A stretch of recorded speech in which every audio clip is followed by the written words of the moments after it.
feels a little heavy. Let's see what we've got here. Oh yeah. Alright, so I'm going to take a minute and get all this stuff unpacked. Then we'll get set up over here and start welding us up some railing. So here you can see we've got out just about everything we need to make our new iron railings. So when you order these balusters from King Metals, they're going to come to you longer than what you really need for your railing. It's up to you to cut them off to length.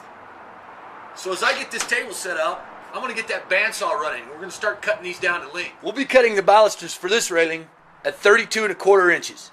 You see there's a difference in the length of these, so when you set up to cut them, you want to make sure you get them all lined up going the same direction. Here you can see how I've taken time to set these up on my table and get them all marked out before we start cutting them.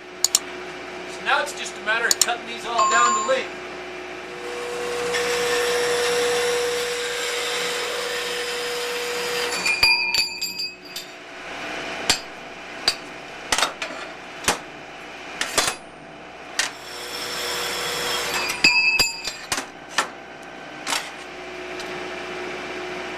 Alright, so we got all our balusters cut. Next, it's simply a matter of cutting our top and bottom rails. These top and bottom rails are 2 1/4 inches wide by 3/4 thick. And because we're going to be using 2 of these 1/4 inch straps for our termination or mounting brackets, we're going to want to remember to subtract out a full 1/2 inch from our overall length. Alright, so we'll get these marked up, and then it's back to the bandsaw to get them cut. And because we're working with those logs up there, our top and bottom rail are actually about 3/4 of an inch difference. This one will be the top, this one will be the bottom.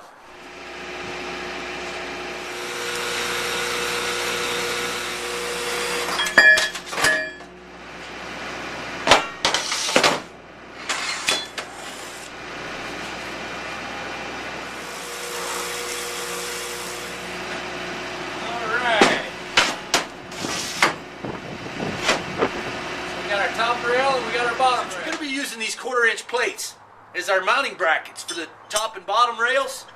Now's a good time to take your angle grinder and put a nice bevel on these edges. It's just much easier now to bevel these than after they're welded up.